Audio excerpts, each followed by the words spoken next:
What's happening there, Reject Nation? Craig and John here today. We are going to continue Moon Knight with episode 5 today after that insane cliffhanger from last week. And before you ask, nope, sorry, Koi Jandra will not be with us today. You let him explain it. But no, there's a really good reason he couldn't actually be here today, unfortunately. But he will be joining us for the finale. You better be, Koi, I know you're watching this. Without him being here, that means we'll have to step up our game today. Be just as sharp as him, be just as fast, not gonna attempt to. Guys, if you can though, leave a like, that'd be very much appreciated. Also, subscribe and click the notification bell to get notified when our reaction for the finale is up. As always, full-length watch-alongs. We sync it with the time code for our super sexy rejects over at our Patreon page, along with a bunch of other shows. And I did want to mention, too, that the Real Rejects podcast is up. What we've been doing currently is, like, for Moon Knight, for example, we'll upload the review portion of this video, since those are usually, like, 10 to 30 minutes long. Yeah, guys, if you want, like, just audio commentary version of us, go check us out over there, anywhere where podcasts are found. Guys, let's get into this. And also, thank the damn Prepper Boys. Thank you, guys, for helping set this down. Hey guys, just wanted to say that if you normally don't stick around for the discussion part after the reaction, I'm actually really proud of the discussion that we had of this particular episode afterwards. So I heavily encourage you to do so if you normally don't. That's all I wanted to say. Enjoy the reaction. It's all your fault! Calm down. Whoa. Yeah. You told me that you were in a place that was oddly reminiscent of this office, except that it was in Egypt, right? And that you were with a rhinoceros and... Hippopotamus. You're right, it was a hippopotamus. Do you think that is sense or nonsense? Somewhere in between. You were talking to me about a boy? Do you remember that boy? You think you could tell me about that little boy? Looks like a film school light in the back. Oh, yeah. I mean, they must pay you a lot of money in this place. You know You're what? really good. I'm gonna see myself out. Thank you, Doctor. Oh, boy. Oh, shit. Okay, here we go. I only see one of them in the mirror. Good. Yeah. Ooh. You'd be surprised how many intersectional planes of untethered consciousness exist. Yeah. Like the ancestral plane. Oh, Ooh. The ancestral plane, they flat out mentioned it. Mm-hmm. She's been through Wakanda.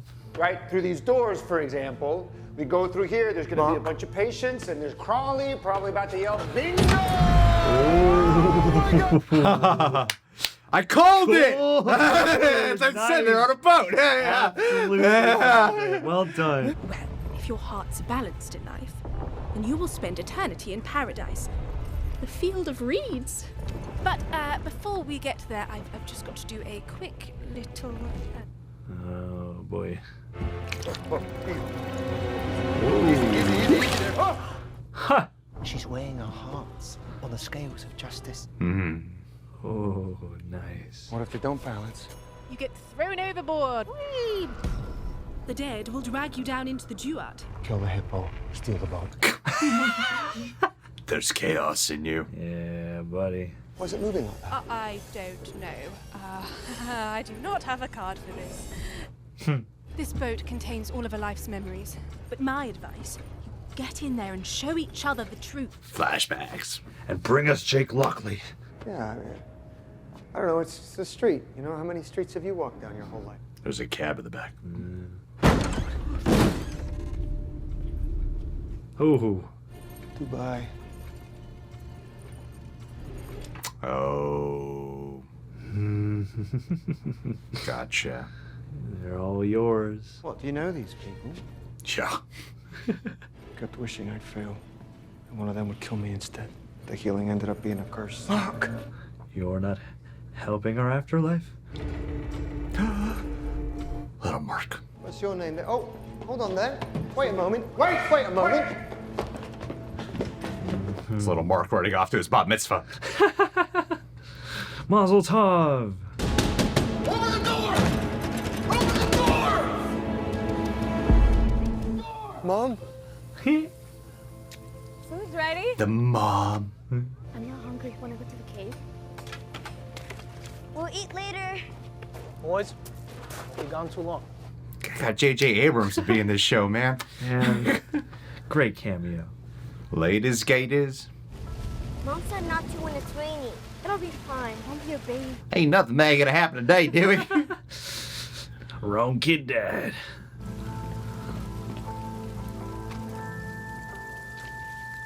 Oh. Creepy. Boys! Come on, lads! Mark! Oh, God! Follow my voice! Boys! It's just a memory. It's just a memory. Damn it, Steven. Gotta face your traumas, man. This is all your fault! This is all your fault! Oh boy. Wendy, please. We're just about to blow out the candles now. Shit. That's harsh. We'll do it just you and I this year. Okay. Can't have a birthday without your favorite cake. You were always jealous of him. I should have known you would do something like this. Mom, what are you doing? There are so many stairs in this place. I know, it's Bowser's staircase. Enough, Steven. Oh, whoa. Man. Oh. Steven's a coping personality. Hello, we now. Oh, fuck. Yeah. Over here. Damn. Origins. Turns out going AWOL in a fugue state gets you discharged from the military. Didn't have a ton of options after that, so I went work for hire for my old CO Bushman. Bushman. Called for no witnesses, and I couldn't live with that. Is that Gotcha. Layla's dad? Red scarf. But we didn't make it. Explains why that color's been showing up so much. Ghost of Spector past. Ah, this music. Cool. This is so cool. What a waste. I am the god Khonshu, in search of a warrior. Oh, good luck with that. To be my final word against the evildoers. Your mind, I feel it. Fractured. Yes. Broken. Most fascinating. Damn. Takes advantage of him. In exchange for your life, do you swear to protect the travelers of the night and bring my vengeance to those who would do them harm? Snaky old vulture. Then rise. Oh. Whoa. As my fist of vengeance. Wow. As my Moon Knight. Baboons? Is that the first time you called them my Moon Knight in this show? I think so, yeah. Can you send word to Layla? Please help us free Khonshu. Please, Howard, you have to help us. What the heck?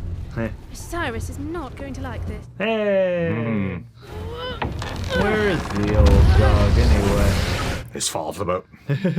If we don't get back and all those people die, it'll be all your fault. No, you can't! I won't do it! I won't do it! You can't pay me! You can't pay me!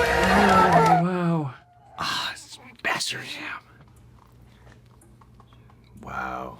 Did you inject me with something? He's found a barrier here in his own mind here. That's insane. Do you think you created Steven to hide from all the awful things you feel you've done in your life? Or do you think Steven created Mark to punish the world for what your mother did to you? Fascinating. There can be no progress without understanding. Can you open up to Steven?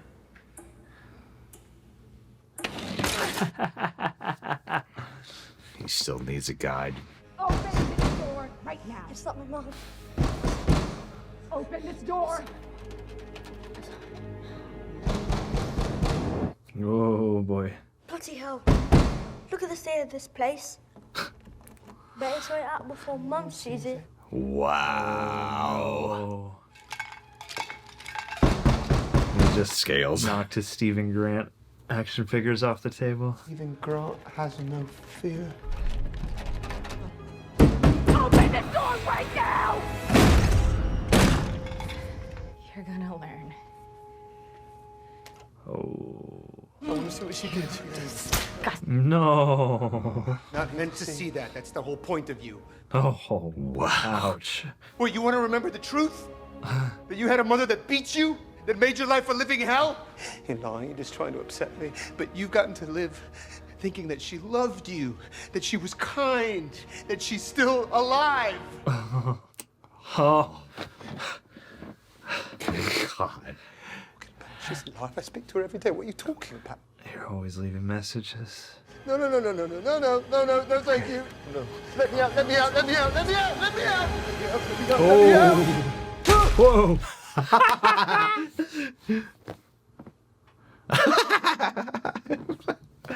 Stephen, I'm your doctor, remember? Oh, you're a doctor.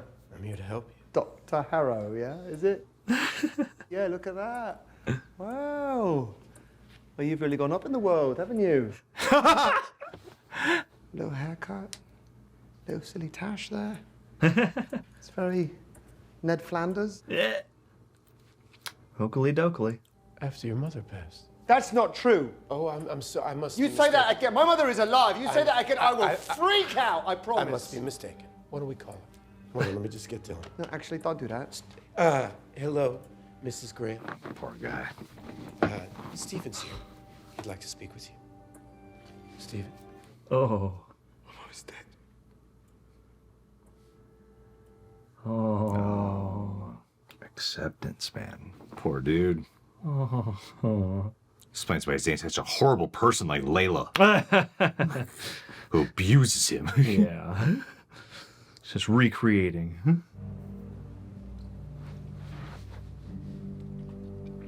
Ah. Oh no.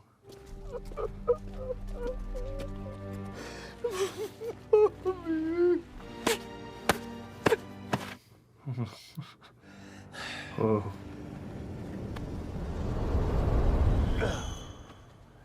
Bloody hell, what? Not again. It's a trip. It's a fucking trip. Oh no, dude. Oh my god. No. It's a fucking trip. Damn. No, I know I did it again, but I don't know. I'm looking down the street. He's not even talking. It's Yeah. There's not even a call happening. You were just a child. It wasn't your fault. The gates. The gates of Osiris. Come on. Great fucking show, guys. Damn. Wow. What a great transitional shot. It's phenomenal. Our journey's come to an end. I cannot stop the inevitable. I was really rooting for you guys, but the unbalanced souls of the duat now must claim yours. Oh, Jesus.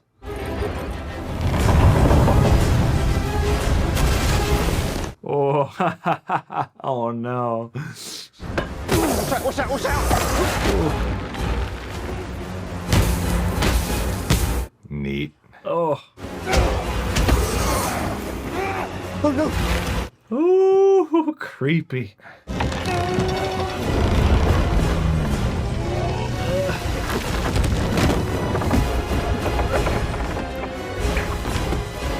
Oh. Ouch. Mark, you've got this. But if I'm you, it means I've got this too. Yeah. Goddamn buddy. right. Yeah. Go to bat. Swing away.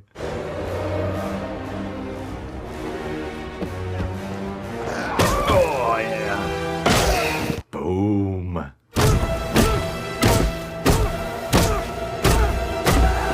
Ooh.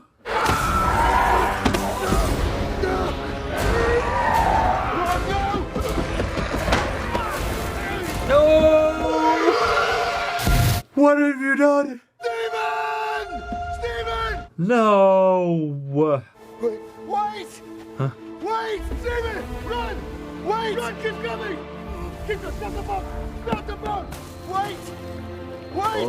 Oh no. Oh, you gotta be shitting me. No! Stephen! No!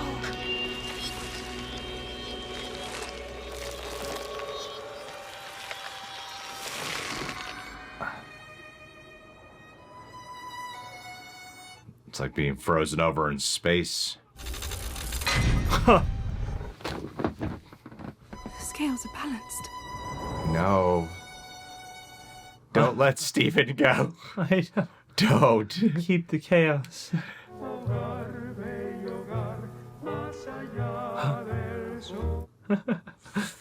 Is that Thanos' house? Is he picking fruit over there? And the Avengers are showing up.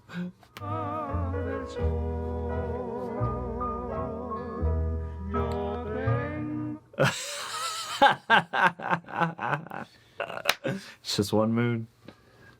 Yeah. Almost done crescent. Waning crescent.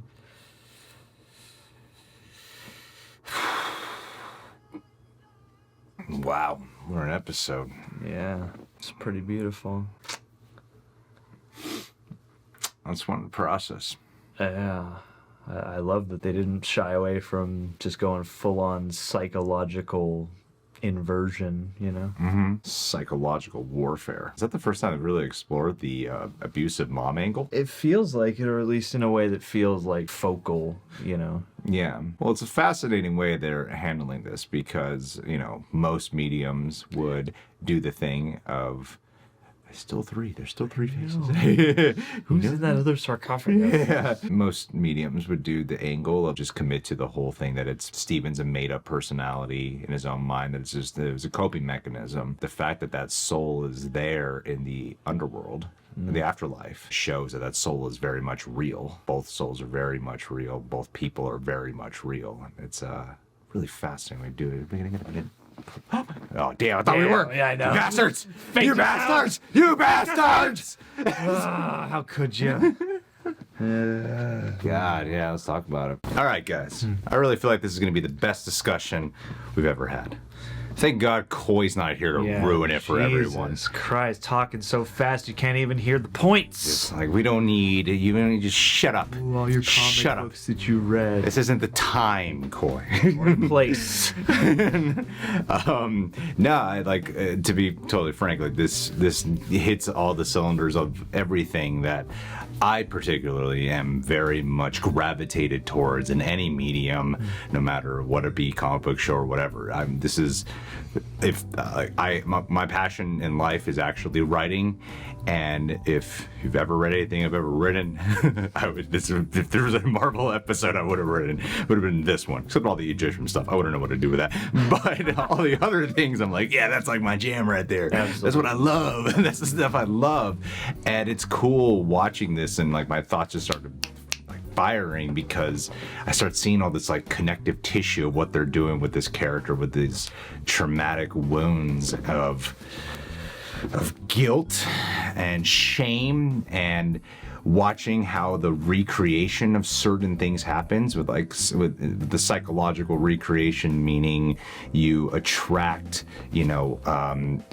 people or events, situations that basically regurgitate those exact feelings. And it's like I was thinking about the situation with Layla, how she's not like Mark's mom. That old cliche of, you date your parents or something like that, especially if you have unresolved issues with them. You attract someone who that will it's like you would think you'd be in an abusive relationship or something like that, right? And what I found fascinating was the last time we saw Layla was her blaming him for the death of her dad, and how she then abandons him, or doesn't abandon him, but is rejected in turn. It's obviously not going to be the same from here on out, and that's a very different circumstance versus when his brother died and his mom blamed him for that and held that against him. So it's a fascinating parallel to end it on that exact note, despite the fact that the relationship dynamics are very different between them. So uncovering that package, and what I think what they're doing with Harrow is the psych ward Harrow, Dr. Harrow. Mm-hmm. The one comic reference I could pull is that at one point Mark's dad does take him to I believe a psychiatrist or doctor or some doctor who specializes in this, because he discovers that he has a split personality or has DID or something of that effect. And they say that this hospital is in Chicago, where Mark is from. And so I think this is a projection of that doctor that he was speaking with. So this is all like childhood traumatic wounds and watching how that ripple effect is carried over into his entire life. So I think it's just really like awesome shit. It really is. And they created such immersion and such a well-blended psychological mind bender, but with, a good amount still of wonder and, MCU magic around the periphery. And it's cool because it's an episode that has so much to do with all the circumstances that have happened up until this point and some of those people, and yet it absorbed me to the point where I wasn't even really thinking about the other episodes or connecting specific references. It was a wonder and a joy and despite it being sort of painful, to dive in so headlong to these characters and to make it so that I feel like that's just a good dramatic device, is, in order to figure out whatever MacGuffin or ticking clock is at hand, we need to dive into ourselves and we need to clear some sort of trauma or confront something or move some kind of emotional baggage. And they've really made Steven and Mark and everything that entity is really gripping and really touching and really poignant and resonant. And like I think in the comic that this draws heavily from, like Steven is an imaginary friend at first that becomes, the other personality. And here I thought it was such a wonderful choice to make his origin the kernel of the moment that he becomes here is portrayed as a direct kind of response to this horribly painful event. And I love that, they were talking about the show as being heavy, and I think it's easy to associate that with violence. And even in the ending moments where you see Mark, sort of, in that origin that we'll get to surely in a moment, where he's on the steps underneath the Khonshu statue, like, there's that blood and it is, harsh again, it is stark, but I love that the heaviest stuff is the emotion of all this and the exploration and the confrontation of just how harsh of a life this guy has had and how you could point at any one of these moments and go, that's the origin, but they're all kind of the origin of what is right now. Yeah. And I think that was really beautifully handled in an episode that, again, you have this, sort of transition at the end of episode 4, and you spend the entire time, sort of oscillating within the realms, all anchored by this what do they call it? The construct to organize all that, for your mind and making that be this hospital. I thought it was like this, the promise of Marvel on Disney Plus or TV or whatever is like movie caliber television, and I felt like that was absolutely what this was, almost 100%. Well, I think what this episode did is similar to what WandaVision did as well. It's interesting when you look at like the Netflix model, where it was usually like episode 4 was when they would decide to do like a whole origin tale of how they got their powers. And I noticed what they do with their origin tales here, that WandaVision did it, I think, close to its final episode, if I'm not mistaken. And then this is the penultimate episode as well, is it's not really about an origin tale of how they got their powers. It's more of an origin tale of why they are the way they are as people. And I think that's a way more fascinating deconstruction of our characters, because you have two characters here you're deconstructing who are part of the same body, part of the same entity, yet the goal for both of them is to each get to a stage of acceptance. They both have a different form of denial. Like Mark seems to have a logical understanding of what he's in denial of, but it's the feeling. That's the heart. That's the thing is he can't do. It's like he knows up here, that's like a lot of the time I'll talk with individuals who have I'm talking as if I have patience or something. My followers. I talk with my followers about their psychological problems. Absolutely. And a lot of times you talk with people, and even for myself, a lot of times I might logically know, like, oh yeah, I know why I'm the way I am. But the key to uprooting that is sometimes, depending on like what type of therapeutic process you're going through, is you have to relive those memories, not to dwell in it, but to accept it, and so you could let it go. And And that's what they're doing here, but just on a pure visual medium, and where it's very physical of diving directly into it. And it's both of them having to face the reality. Like Steven is the opposite. He feels, he is vulnerable. But up here is where it's all blocked. Whereas with Mark, his up here, for our podcast listeners, up here meaning the mind is where he's all blocked. Whereas with Mark, in the mind he knows, but in the heart he can't feel. He has to fight against the feelings. So I think that's where the balance, I mean, it's one way to interpret it. I feel like the balance comes down to the mind and heart having to coexist as one, the logic and emotion both learning to be in harmony with one another, where Steven represents like a different emotional side of him, and Mark is all in the head about it. And so I love that, and so that's where the crack happens on the day of the funeral, just that inability to rectify the two. Yeah, it's powerful. It's powerful stuff. And I love how even in the psych ward, quote unquote, wherever you want to call it, is that they're even dealing with Dr. Harrow, that's still a form of them like every time they get closer to uncovering and facing truths, they go back to that room. They go back to the room, so they still need the guide, they still need the push.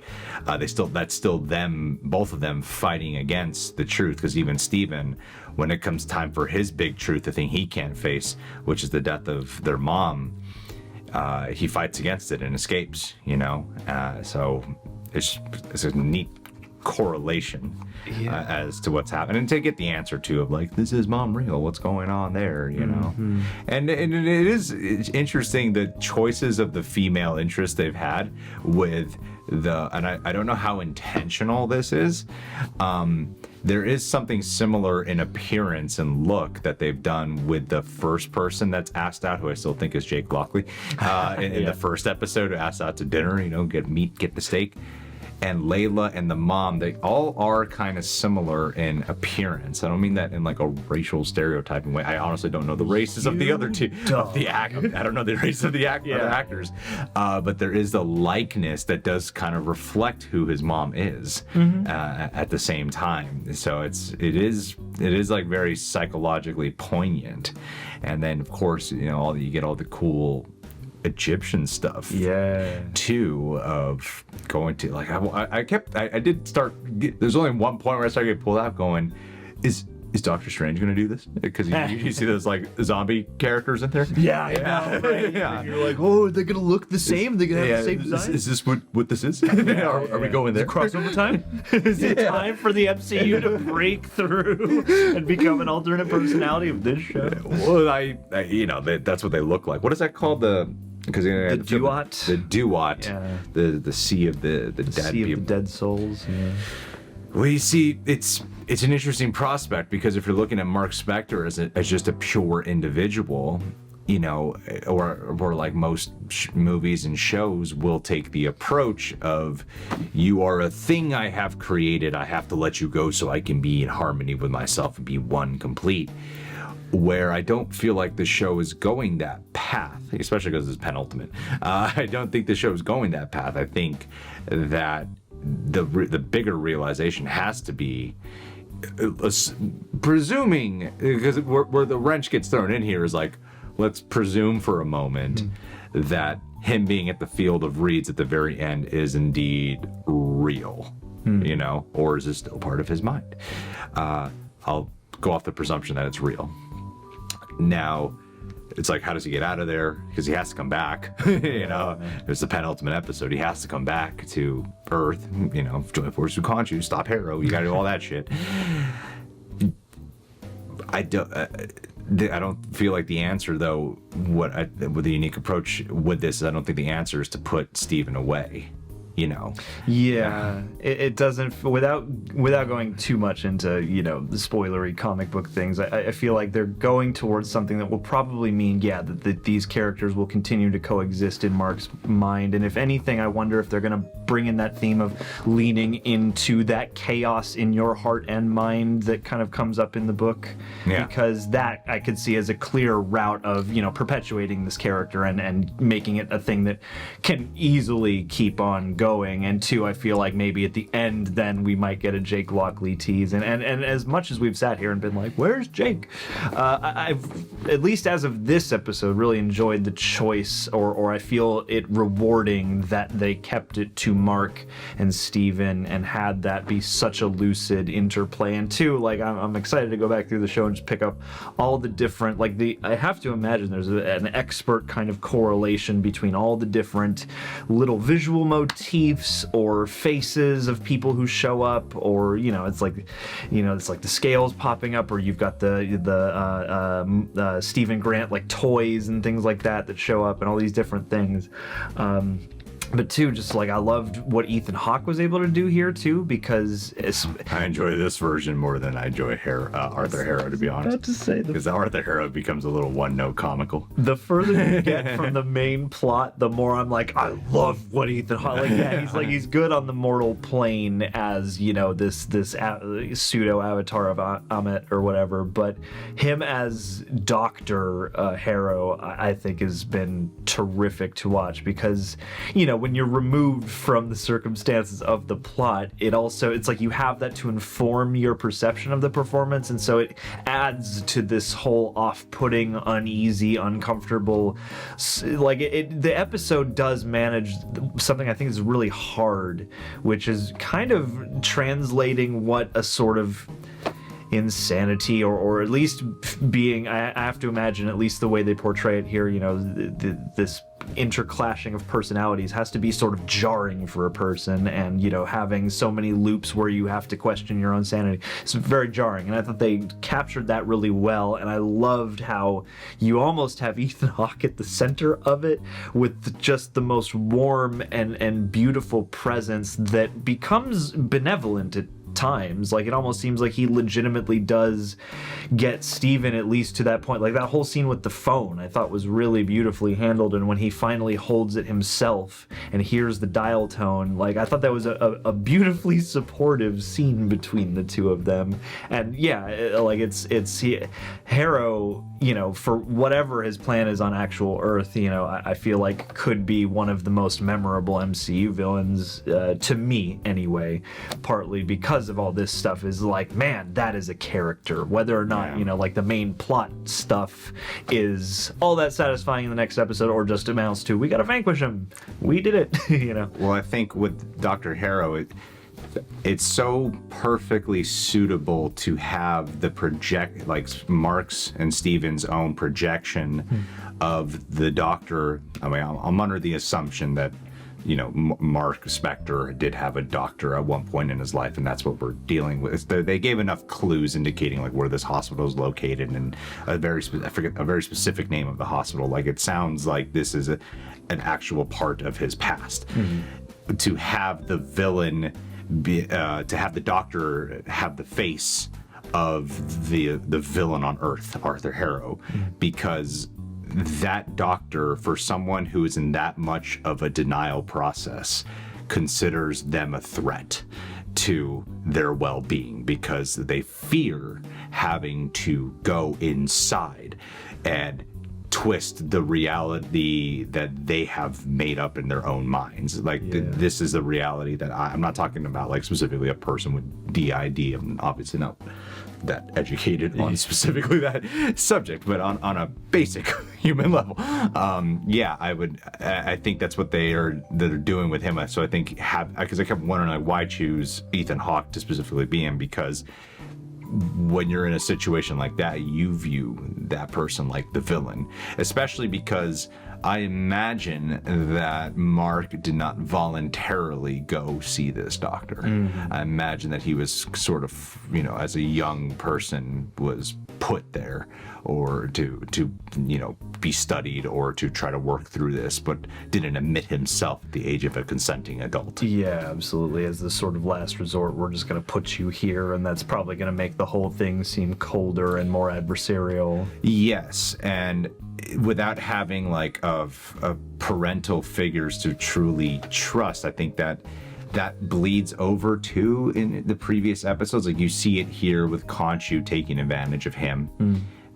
preying on his emotional weaknesses, because it was a cool correlation of how he's physically weak. He's literally physically dying, but he doesn't prey on that. He's preying on the internal weaknesses of Marc Spector at that moment. And even with Layla in the psych ward, she takes advantage of him as well, Yeah. So it's like I wouldn't say like the mom like takes advantage, but in a way she does, because she imposes all blame for what happened to the dead son, the brother, on her.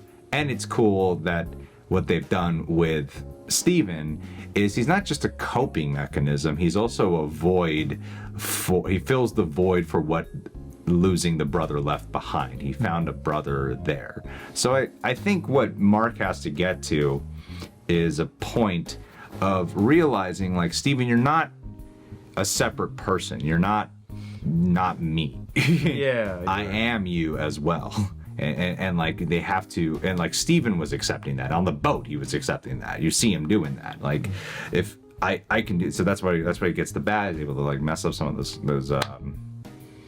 deadites. I don't know what they are. Lost souls. I thought that was a cool effect. Just a quick sidebar. Like, of all the things I've seen in these shows and movies to create some fun pulpy violence without it being like gushy, I thought the whole like sand zombies thing was great. Looked wonderful. Yeah, it did. So yeah, I mean, I think this is an amazing ass episode. I really love this one. Yeah. Quite a lot. I thought it was all going to be about who's the hippo and how do we uncover it. Who are you? Just tell us already. But I called the boat. You did. Called the boat. Called the boat, man. You were observant. You're a good cinephile. Called the boat. You did, man. I didn't think it'd be on sand, but I called the boat. It's okay. There's little pirates just sprinkled in. I couldn't help but think a little bit about pirates during a couple of those exterior things. But we also got the ancestral plane shout out. That was cool. Yeah. That was nice.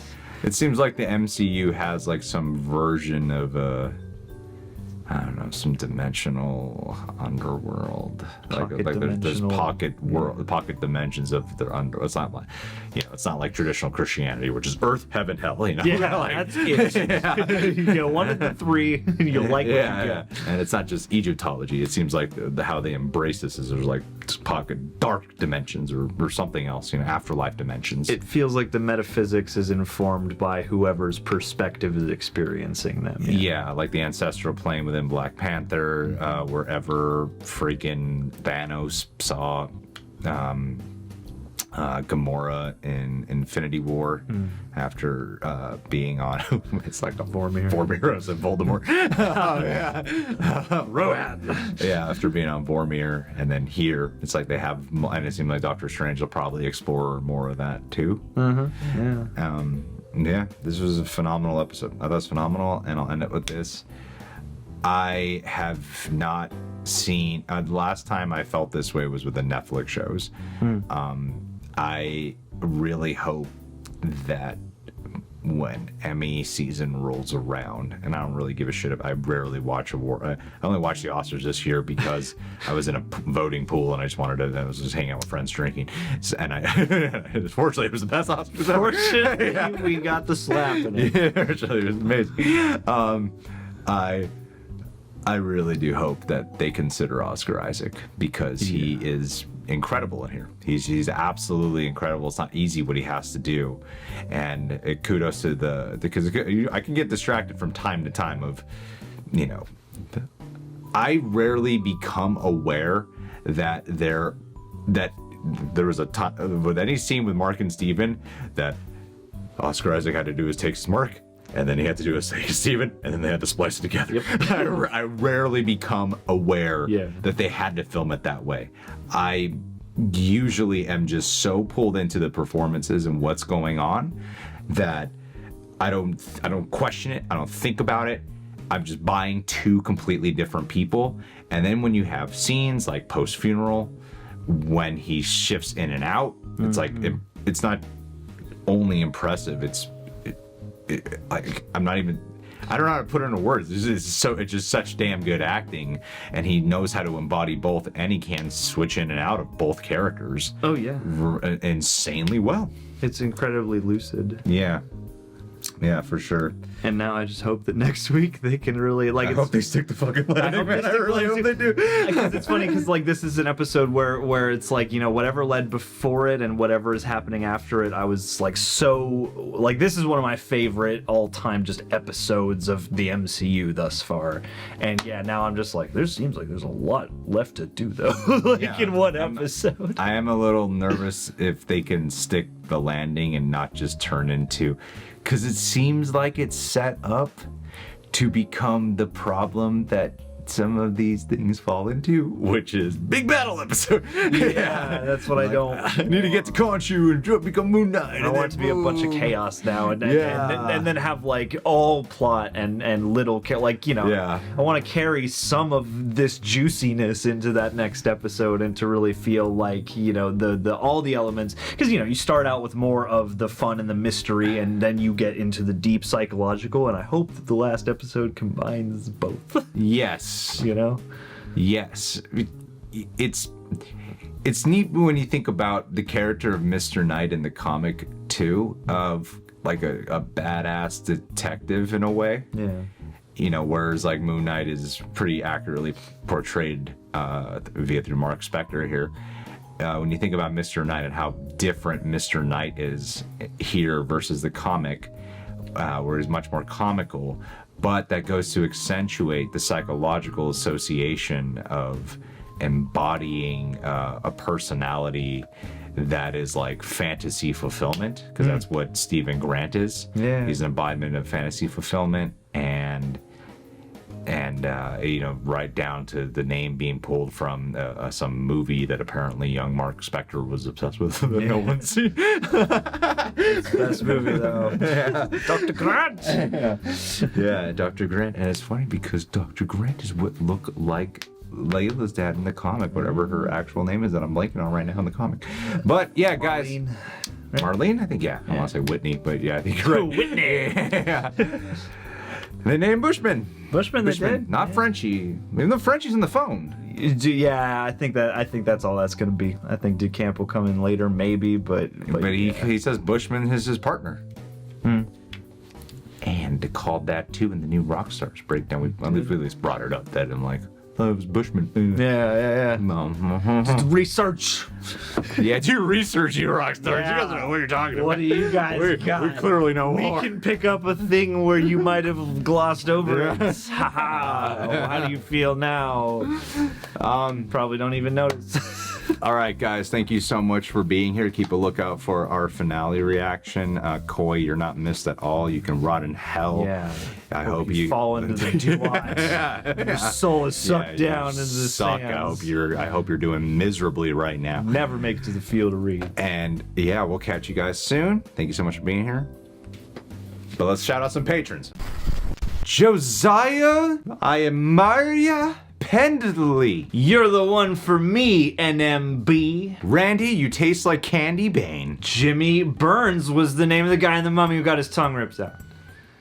In his eyes. Alan Ling, you make my heart sing. Logan Burton, unbutton your shirtin'. Eric Cons 39, I'm sure your ass is fine. Ooh-wee, it's Coosy Coosy. Quit your fussin', Justin Smith. Kill Phil. I'm kidding. There's a bear in the garage. Nick X. Xylophone. Juan Longoria, I hope I never bore ya. Gale, the Holy Grail Ferguson. Jaron Wanner can get angry like Bruce Banner. Marvel reference. Stiff Cliff Rodriguez. That is literally what I was. Stiff Cliff Rodriguez. Chris with the beautiful smelling piss bustin'. I'd leave her for Alex Beaver. Master T with the beautiful smelling pee. John the Goat 7, don't pee on my face. Pseudonymous entity. Pee-pee. Ladies and gentlemen, I give ya Olivia Del Guy. Thank you guys so much to pledging to our Patreon. Your support means the world. I mean it. And hopefully we'll see you next month. Love you and stay sexy. Yeah, you perverts.